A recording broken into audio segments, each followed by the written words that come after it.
রাজ্যে থাকা যাবে না। আর এই রাজ্যে থাকা যাবে না। রাজাদের দুর্দান্ত হয়েছে, আমাদের রাজাদের দুর্দান্ত হয়েছে। শুধু সুন্দরী নারীদের ধরে নিয়ে, শুধু সুন্দরী নারীকে ধরে নিয়ে চলে যাচ্ছে। আরে চলে যাচ্ছে। কাল সত্যবানের স্ত্রী, সত্যবানের স্ত্রী সত্যবতীকে ধরে নিয়ে গেছে। সত্যবানকে বেঁধে রেখে সত্যবতীকে ধরে নিয়ে গেছে। এই দেশে আর থাকা যাব না। কারণ আমার ব্রাহ্মণী যে সুন্দরী, আমার ব্রাহ্মণ যে সুন্দরী একেবারে মহারাজের নজরে পড়লে, একেবারে মহারাজের নজরে পড়লে আর রক্ষা নেই। সে কি আর সেই সুন্দরী? সে কি আর যে সুন্দরী? একেবারে টাটকা ঘিয়ে ভাজা পাউরোটা। টাটকা ঘিয়ে ভাজা পাউরোটা। ব্রাহ্মণে, আরে ও ব্রাহ্মণে, আরে বলি সারে মতো চেঁচাচ্ছ কেন? আরে চেঁচাচ্ছে কি সাদে? কাছে এসো, কথা শোনো। তার কাছে এসো, কথা শোনো। কি হয়েছে? তোমার জন্য আজ ব্রাহ্মণী, তা তো শুনবই। তোমার জন্য আজ উত্তম মধ্যম খাবার এনেছি। তোমার জন্য উত্তম মধ্যম খাবার এনেছি। আগে খেয়ে নাও। ব্রাহ্মণ, তা তো খাবোই। আরে তা তো খাবো, 100 বার খাবো। আর বলো কি খাবার এনেছো? বলো কি খাবার এনেছো? ব্রাহ্মণী, তোমার দাঁত নেই কিনা? তোমার দাঁত নেই কিনা? কিছু বুট ভাজা এনেছি। তাই কিনা বুট ভাজা এনেছি। দেখি আর বলি, তুমি আমার কত ভালোবাসা। গান্ধর্বা, একটা গান শোনো তো। হ্যালো দেশ ছেড়ে যাব না মিছে, দেশ ছেড়ে যাব না মিছে, থাকবো মোরা এই দেশে, ওরে মিছে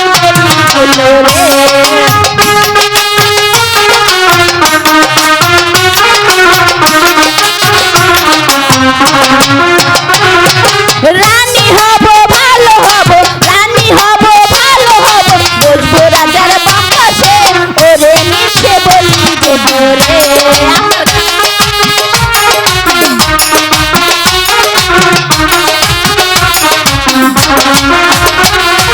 রানী হব ভালো হব, রানী হব ভালো হব, বসবো রাজার বাপাসে, ওরে মিছে বলি রে।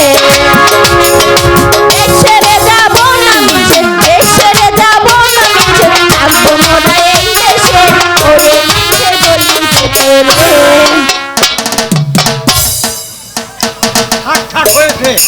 ঠাক হয়েছে। তোমার এমন সুন্দর গান, তোমার এমন সুন্দর গান আর আমি শুনতে চাই না। আর আমি শুনতে চাই না। জলদি পা ফেলে চলো। জলদি পাও ফেলে চলো।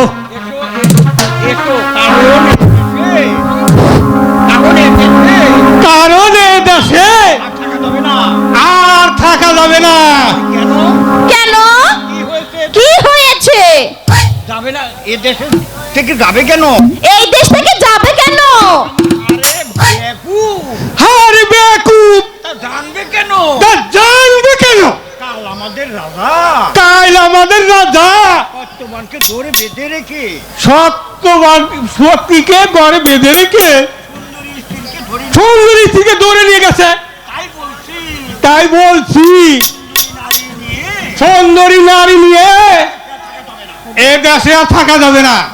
তাই বলে মহারাজ আমাকেও ধরে নিয়ে যাবে?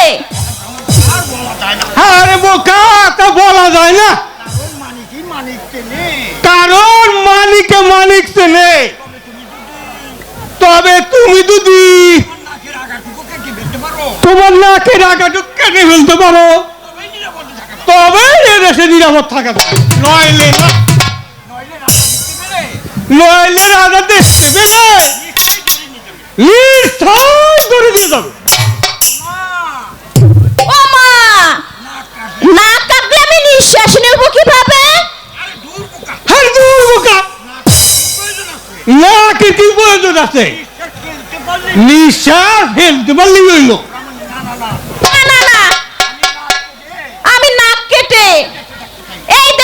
চাই না, তার চেয়ে বরং তোমাকে নিয়ে অন্য দেশে চলে যাই।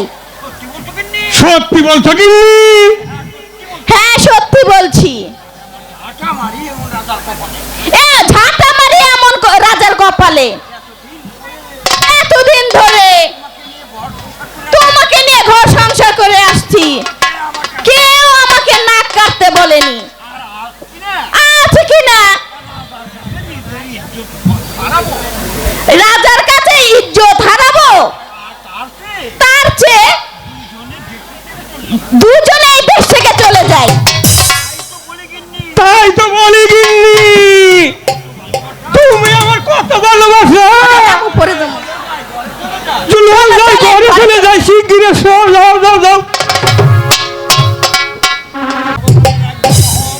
ওই ভগবানের আজ্ঞাবাহক ওই দুধের কাছে শুনেছি এই সত্যপতির গর্ভজাত সন্তান নাকি আমাকে নিধন করবে।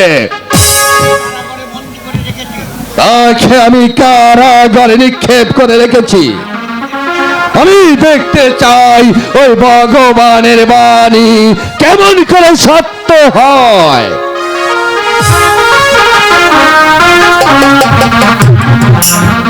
আর আর কেমন করে সত্যপতির পুত্র আমাকে নিধন করে।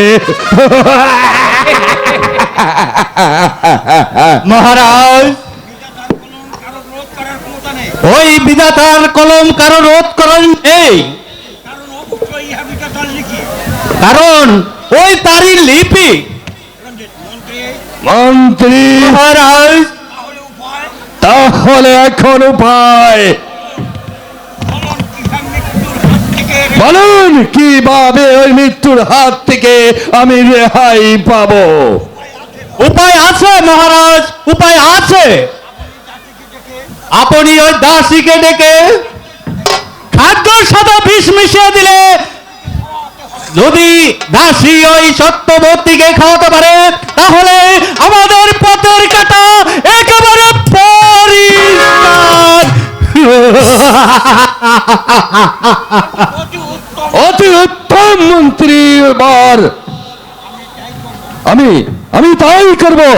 এই কে আছিস, দাসীকে পাঠিয়ে দে। মহারাজের জয় হোক।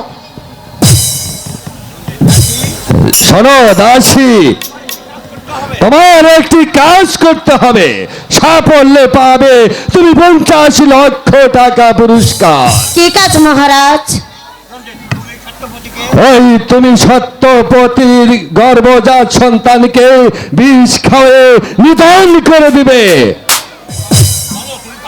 বলো বলো, তুমি পারবে কিনা দাসী? আপনার আদেশ আমার অমান্য করার কোনো সাহসই নেই। পারবো মহারাজ, আপনি আমাকে বিষ দিন, আমি যে কোনো ভাবে আপনার কাজ করে দেব। আমি তাই দিচ্ছি, তুমি এখানে একটু অপেক্ষা করো দাসী, আমি এক্ষুনি বিষ নিয়ে আসছি।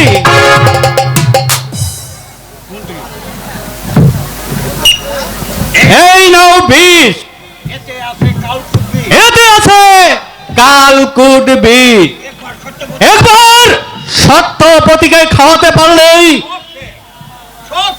সব একেবারে শেষ। এই নাও দাসী, মনে থাকে যেন আগামীকাল সকালে এটা শেষ করা চাই। দিন মন্ত্রী মহাশয়।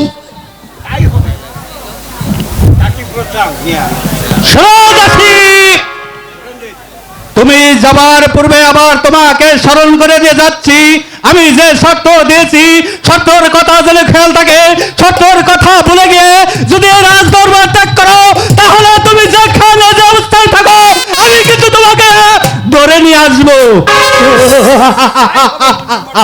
তাই হবে মন্ত্রী মহাশয়। দুর্বল না।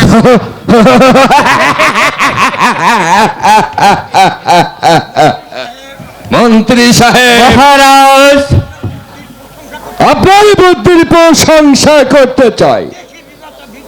দেখি দেখি ওই বিধাতার বাণী কেমন করে সত্য হয়।